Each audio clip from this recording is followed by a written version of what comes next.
Hey guys, good afternoon. It's Michael Beck with Chat GTM. We are back here at the Food on Demand Conference in beautiful Las Vegas, Nevada. I think it's beautiful, is it? Oh, it's gorgeous. Have you seen this? The sun went away. She's being nice. No, it is beautiful. It's been a nice day. It's nice and cool. And she is actually Deborah Matteliano. No, Matteliano. You nailed it. All right, Deborah You got Matteliano. I don't know if I say it with that accent. Can I? it. You can say it with an accent, sure. Deborah Matteliano with AWS, a small startup. Actually, a big company with the startup mindset, which I love about you guys. Yes. I think that's fantastic because everybody knows that every little bit is valuable, right? Yes. That's how you look at it. So Deborah runs, well, let me introduce yourself. What is your role at AWS? Yes, I lead our global restaurant and food tech industry vertical. That's a lot. So that means I help our cloud business support 90% of the world's largest QSRs and 100% of the world's largest food delivery brands. And we are the infrastructure unifying data to power large AI use cases across the enterprise. Whether we're talking 0 to 100 locations, all the way through the mid-market, all the way to the largest restaurant brands in the world, like Yum Brands. And I think you just saw, we were on a panel today with our customer, Yum Brands, that runs on AWS and is powering Bite by Yum on AWS. Super exciting. Does that get it done? That's okay. I mean, I think there's a whole session on just what you described that you do. We could drill into and spend an hour on that alone. And it's really exciting to talk to you. Like you are at the tip of the spear of probably the most exciting thing in the last 50 years for humanity, period. Like this is a paradigm shift in everything. And we get to do it with French fries, which makes it even better. With French fries.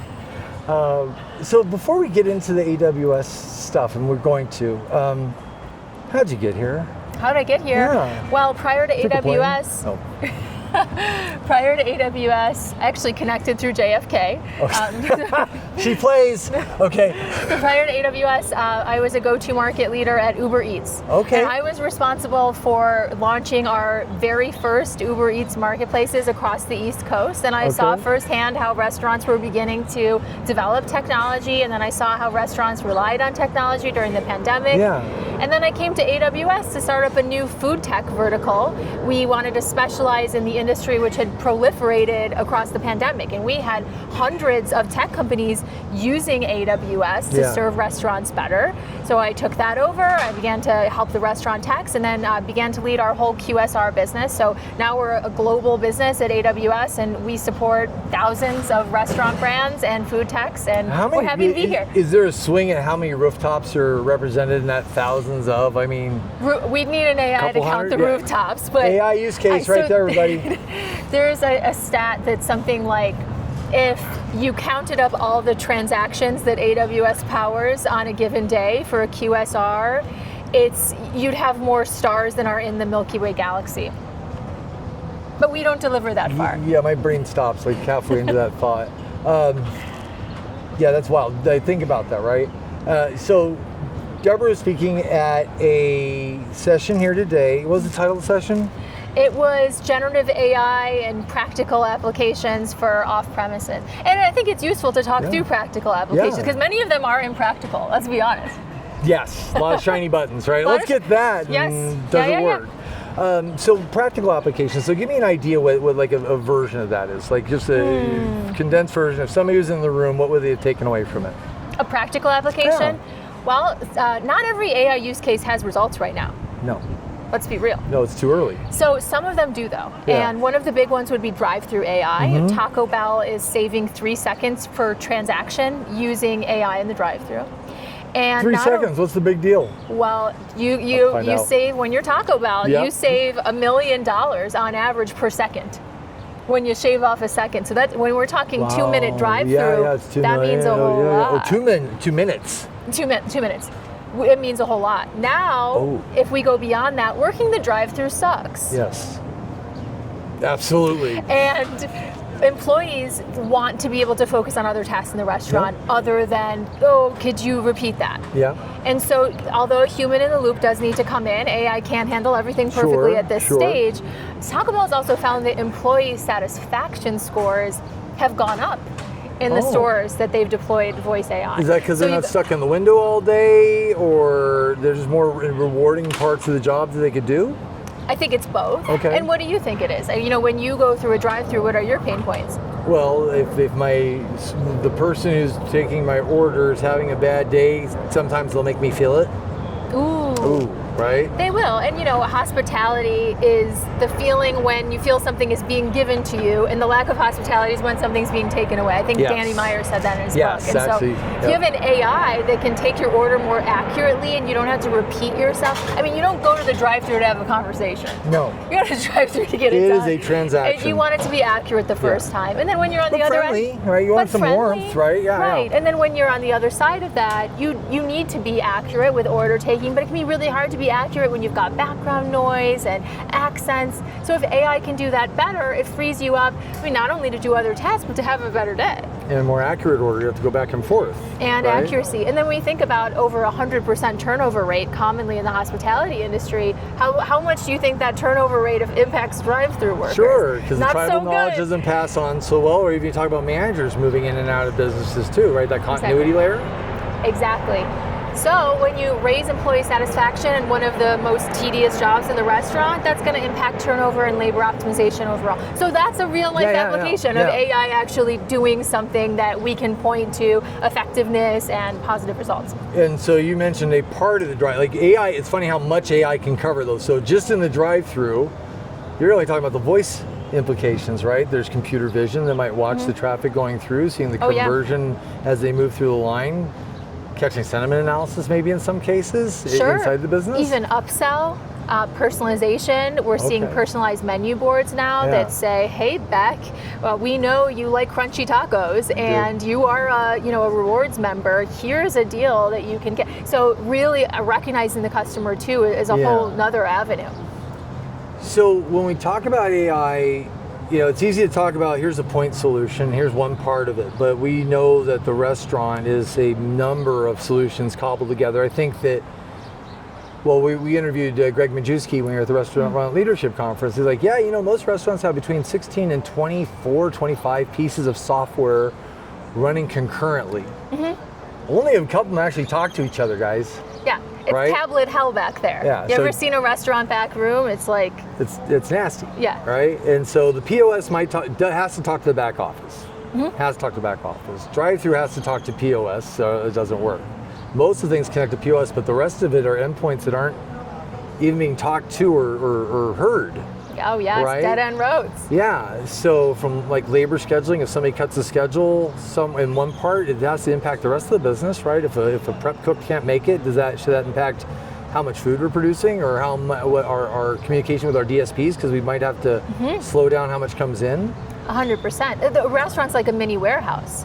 Think of it like an Amazon warehouse. It's a manufacturing facility, and then you're also dealing with people, unlike Amazon. So you can say it's even harder, and perishable. Yeah. So you can say it's even harder than running an Amazon warehouse, and AWS powers the Amazon warehouse. So we know a thing or two, like just as small, we've learned just incremental learnings about warehouse optimization.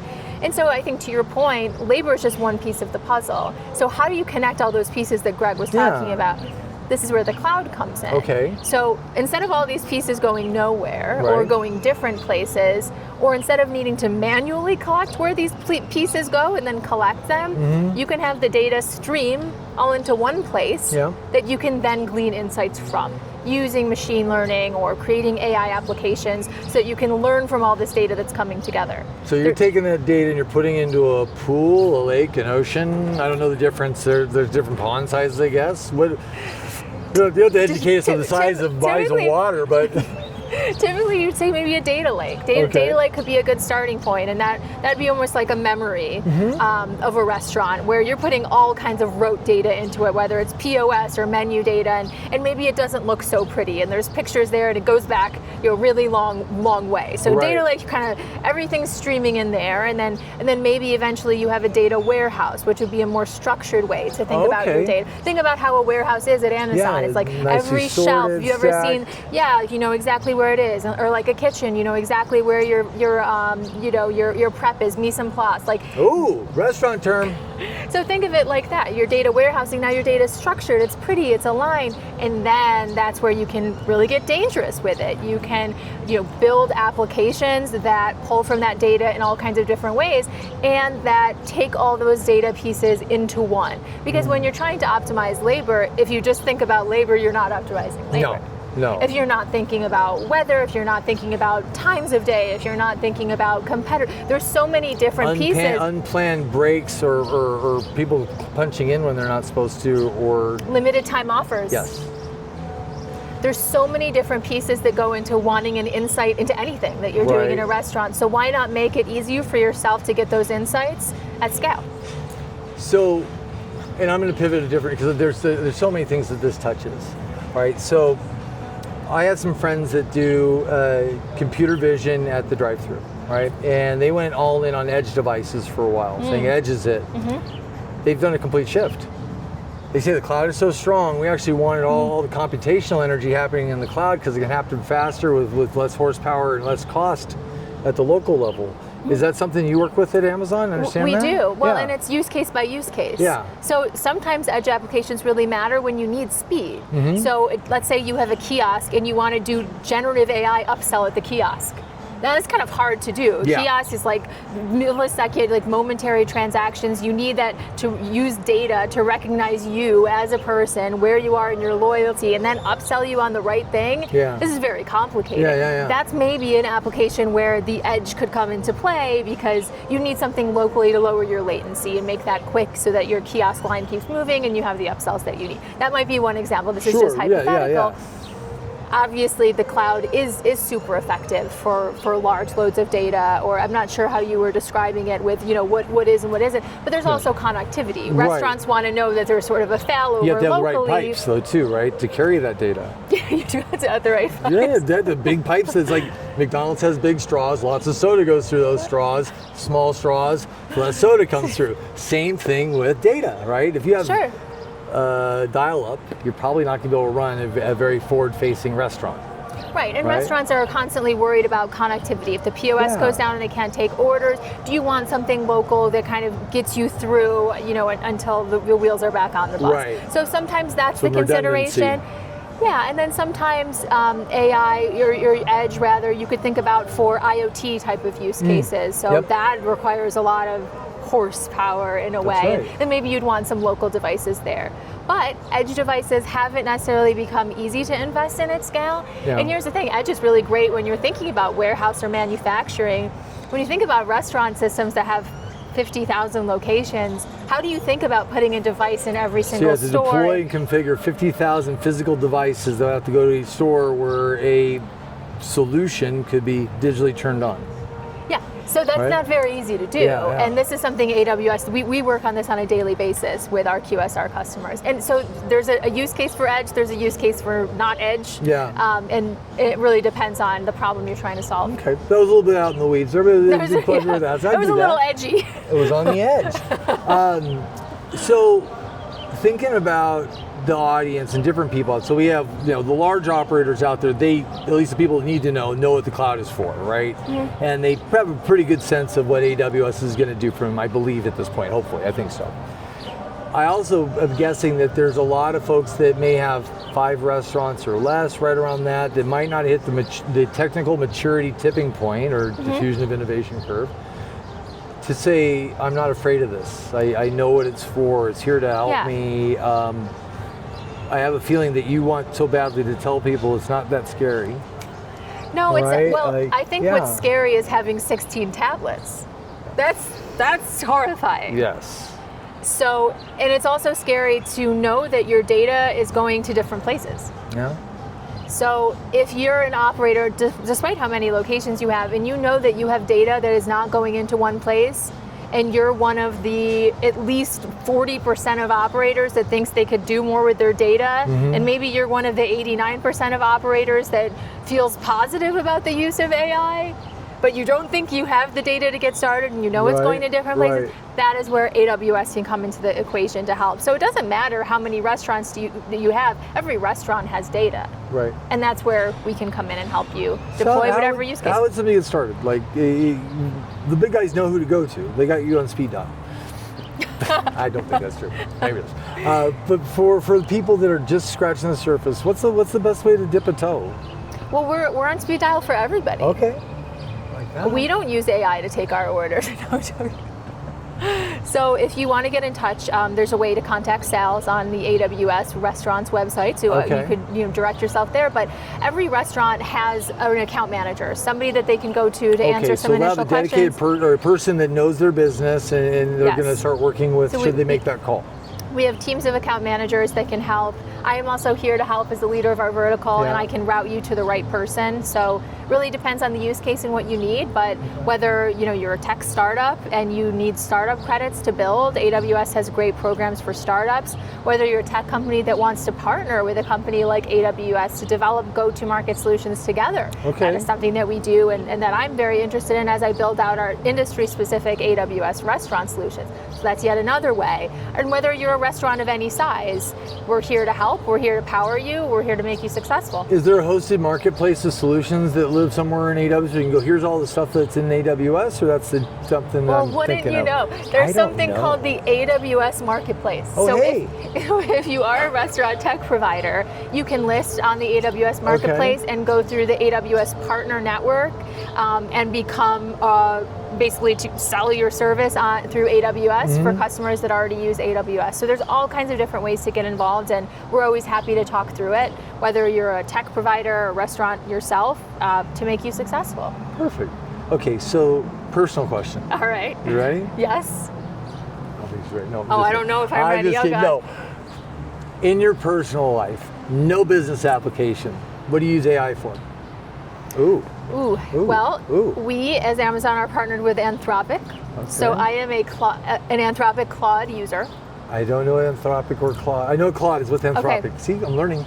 I use Claude I am planning a wedding right now. I use Claude as my de facto wedding planner. Is it your own? Is it my own? It is my own Congratulations. wedding. Oh, thank you. Yes, I'm getting married this summer, and in addition to running our global restaurant business, I'm attempting to plan a wedding, and I have been warned that due to the nature of my role, I cannot have bad food at this wedding. So there's a lot of consideration that goes into creating a good event, and many, I'm sure, who are watching this feel that pain on a daily basis. I use AI a lot for that, helping design where tables should go in this venue, helping figure out design and format for invitations and how we should word it. Even creating our wedding registry, settling some disputes between my fiance and I on whether Le Creuset is the right option. Spoiler alert, it is. So you had the session today, and then now you do a roadshow. I see you a lot out in the market. Where are you next? Next, I will be at National Retail Federation, NRF, in Singapore. So maybe I'll see you there. Come hang out if you're there. She did an office look at the camera moment. Look at that, she's growing. Love it. So no NRA this year. National Association. I almost skipped it. I will likely a little show in Chicago. Nobody pop through NRA as well. Okay. Especially to check out what's new in the space and think about what partners are going to be good for AWS to best serve our customers. Do you go to CES? I do go to CES. I actually led an agentic AI panel. That's right. I didn't see your session. Why'd I ask that? Yes. I know because I didn't go to your session. Because we didn't meet up. That's right. Yes, that's right. So we decided we're going to do CES every year because that's top of the funnel, right? And we found out this year that CES is where tech kind of starts proliferating. It then goes to retail, and then a very suspicious hospitality industry watches what retail does, and then they get their ideas from retail. Do you think that's a true statement? I think that's underestimating the hospitality industry. She's standing up for you guys. Okay. But there is some truth to that. Yeah. One conference I'm very curious about that I've heard amazing things about is QSR Evolution that Danny Klein has put together. You've been? It's really good. I did my first last year. I also love the fact that they're involved with Whirl. Are you familiar with Whirl? I am familiar with Whirl. Great organizations all together. Yes. Yes. So are you going to be at Evolution? You didn't mention it. I don't know yet. We may cut that, not sure. Yeah. I'd rather have the authentic moments. We're striking out these days. That's okay.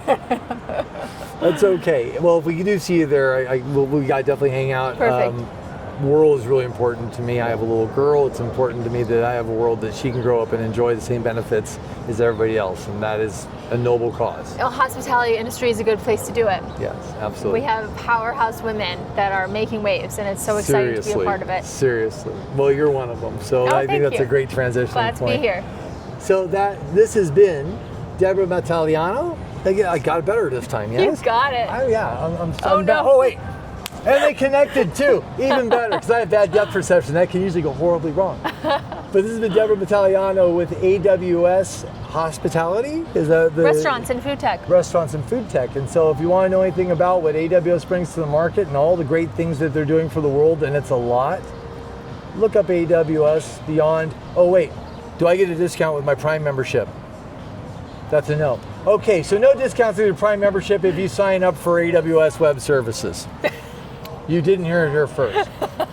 It's supposed to be a joke. So anyways, but if you want to learn more, Deborah is a fantastic resource. She's always been very kind in responding to emails or in-mails or LinkedIn messages. Feel free to reach out, and like she said before, she's happy to route you to the right resources at AWS and take great care as AWS is known to do. So thank you guys for joining us today, and thank you so much for investing your time with us and our audience today, Deborah. Thanks for having me.